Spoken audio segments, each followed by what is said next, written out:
All right, here we go. It is the Nightcap, brought to you by Bearcat Journal, right here on BearcatJournal.com. Again, we are we're looking for a sponsor for this show. Hit me up. DMs open for are business. Open. Let me know. We do have a couple inquiries that we are sorting through. If you would like to get in the mix, we would love to hear from you as we move forward towards. I mean, we're getting closer and closer every day. Tomorrow is July 1st. Which means camp is about a month away. Season will be here before you know it. And no better place to advertise your business than right here as thousands of UC fans check in and consume this content. So if you want to advertise to UC fans, we are the spot. Hit me up and we will talk. All right, Aaron. Unfortunate big news hitting on Friday. As Dante Corleone, it was announced, has been diagnosed with blood clots in both lungs. This happened a couple weeks ago. He spent one night, I guess, in the hospital, then was released the next day. All word from the medical staff is they caught this early. Dante was experiencing some shortness of breath doing workouts, and fortunately, they acted quick.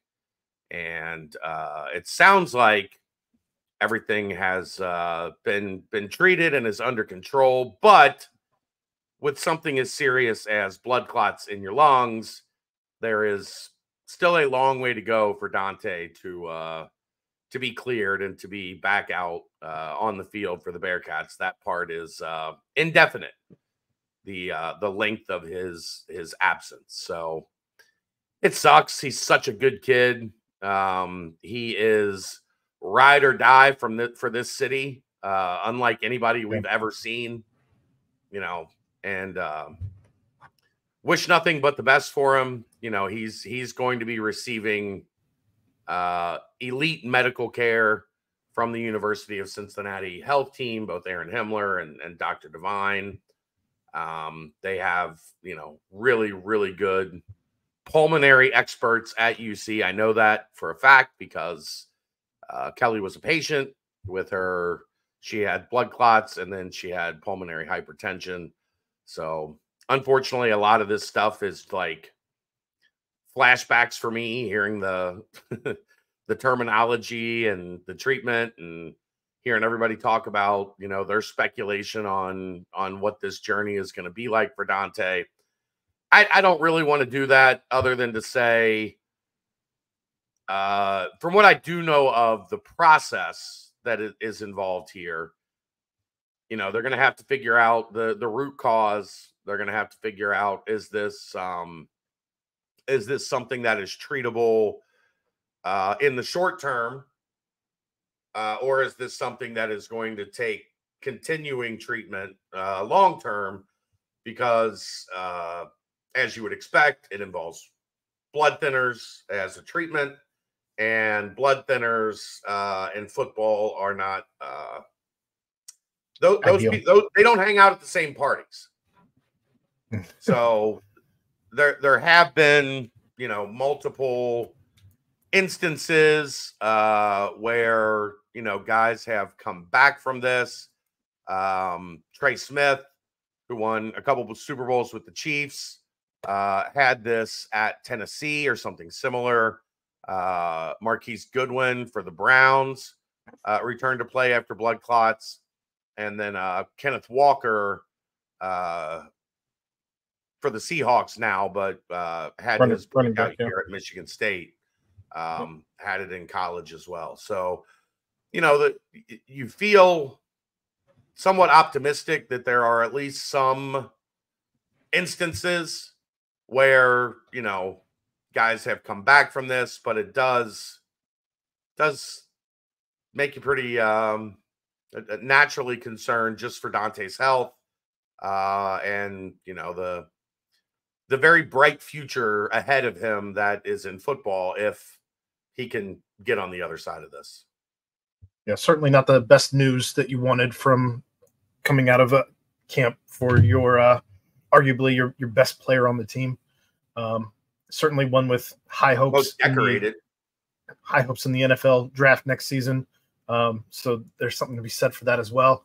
I guess the good news here, kind of to make a joke, if I'm allowed to in this instance, I'm happy that this staff is handling it as opposed to the Cincinnati Reds staff handling this injury.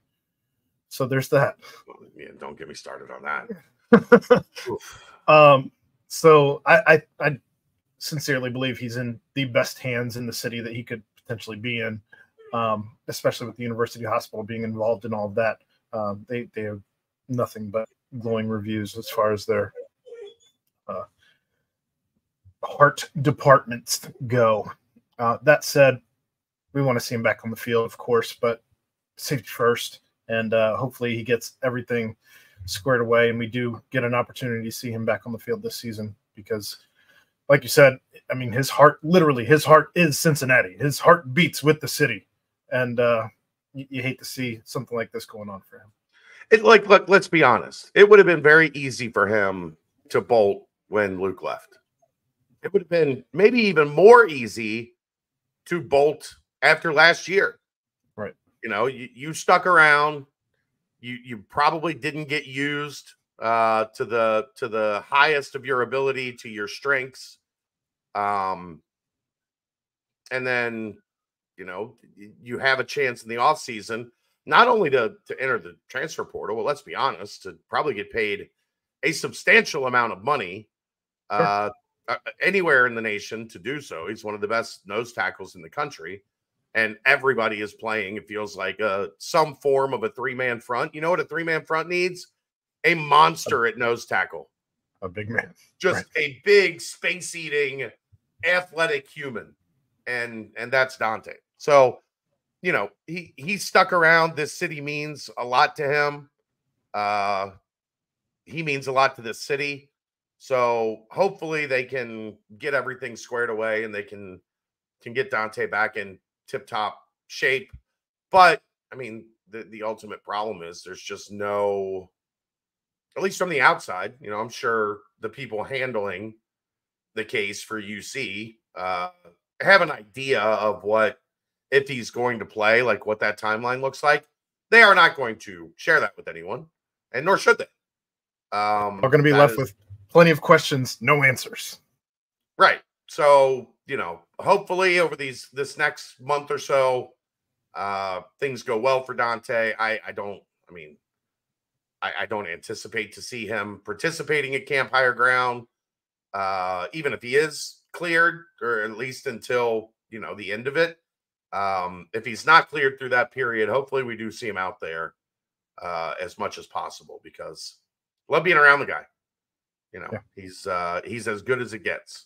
So on the field, I would, you know, I think it's pretty safe to assume Jalen Hunt, the Michigan State transfer that had an okay go of it in his first season last year, he will step to the forefront.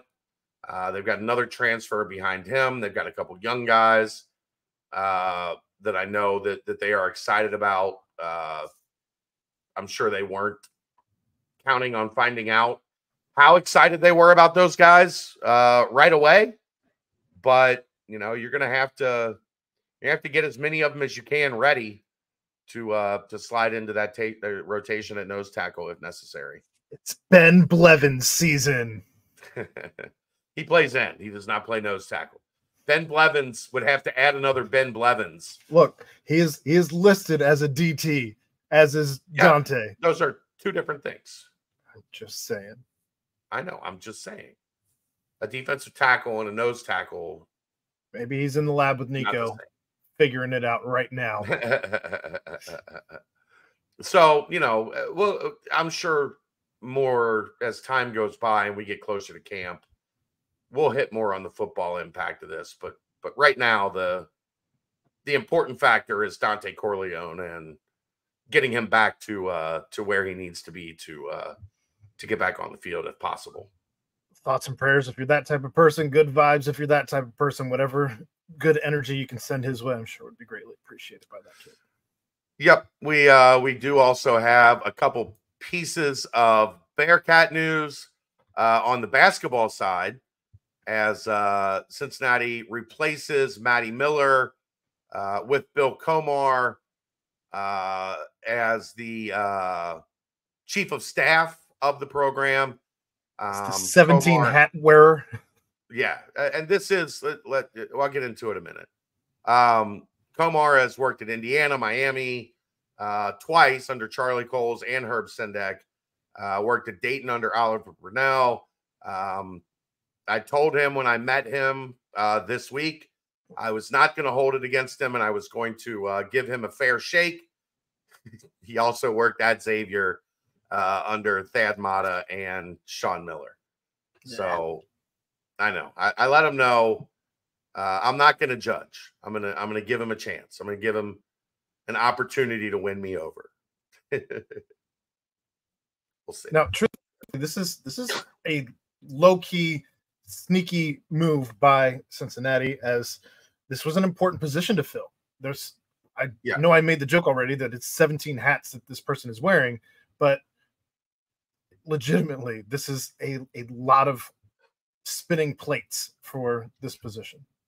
So they initially, when Wes first built this staff, you had Matt Miller and you had Chris Lepore and you had Jake Thielen, and Mike Roberts was a guy, especially on scheduling, that dipped in and helped out a lot. You had DeMar Johnson before he left, that was working his way up the ladder, but was still in kind of an administrative role.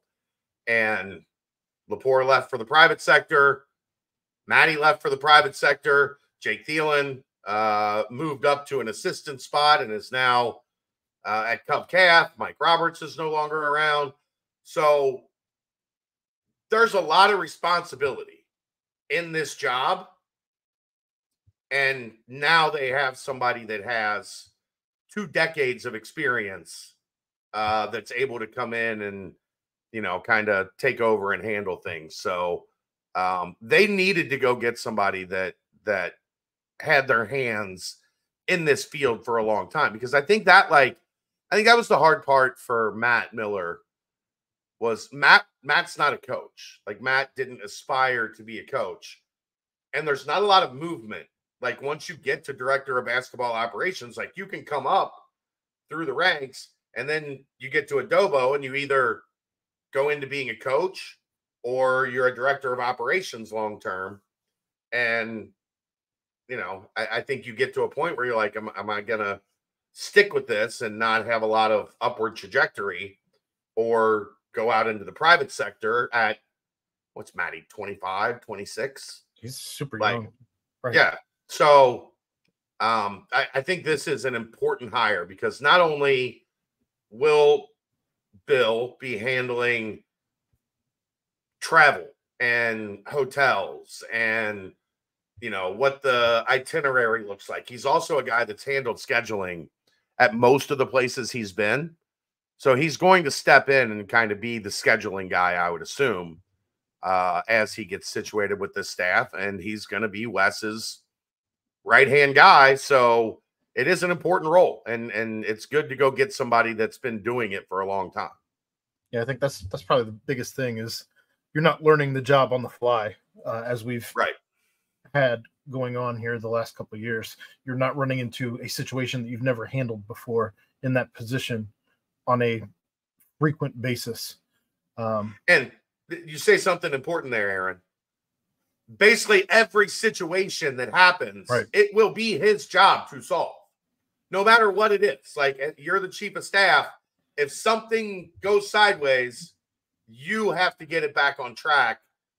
For somebody that's new, that's a lot of responsibility. It's asking a lot for somebody that hasn't solved all of these problems before. Bill, doing this as long as he has solved at the places that he has as well. Right. So that's a big one. And then this is just sources, Aaron. This is not official yet. I thought it might be official Friday. I'm hearing it could be official as soon as tomorrow. But according to sources close to the program, we have learned that Jake Thielen's replacement is ready to go as well. It is a familiar name. It is a guy I like a lot. He was here with Wes when Wes first got here as a graduate assistant. He left last year to go be an assistant coach at High Point. He has now come back in an elevated role, and that is Jalen Stowe, who you've gotten to watch Jalen play a couple times at the open gym with the former players and shoot arounds and stuff like that. Stowe's a competitor, boy. Like he is high energy. He is not afraid to step in and talk smack with the best of anybody on the court, regardless if he's better than them or not. He will make sure you know he is there. I used to love watching him and DeMar. Like, he would challenge DeMar to, like, shooting contests and whatnot. Oh, no. And it never went well for Stowe, really. But you know what? He was still there every day. Like, come get some, big fella. Like, I like that. I like that in a guy that has that competitiveness that I'm going to get him. At some point, one day, I'm going to have a better shooting day than him. And when I do, I'm going to be able to talk about the time I beat a top 5-6 pick in the draft. A lottery pick, right? A lottery pick in whatever. They had all kinds of, like, grad assistant. Those guys all had all kinds of different games that they played to challenge each other. And I think Stowe is going to be really good in terms of he's already built a good rapport with the players from his days as a grad assistant. He'll step into, I believe, the player development role that Jake held, where that's a lot of who's even left from when he was here.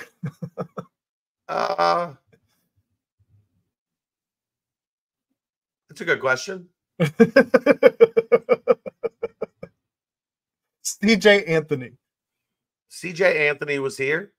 And then there was no. Well, but Dan and Josh. And Josh were here. That's it. And CJ Anthony. I think that's literally it. I think 12 of the other 12 out of 15 are new.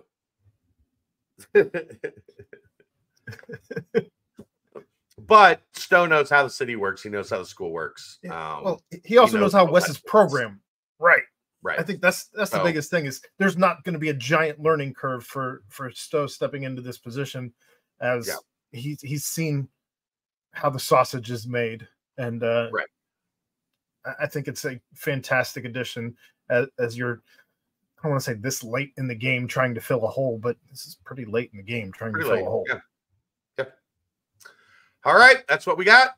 We will see you tomorrow night on the BBP. I believe John Cunningham might be joining us tomorrow night. So I expect a riveting conversation between Brent Young and John Cunningham.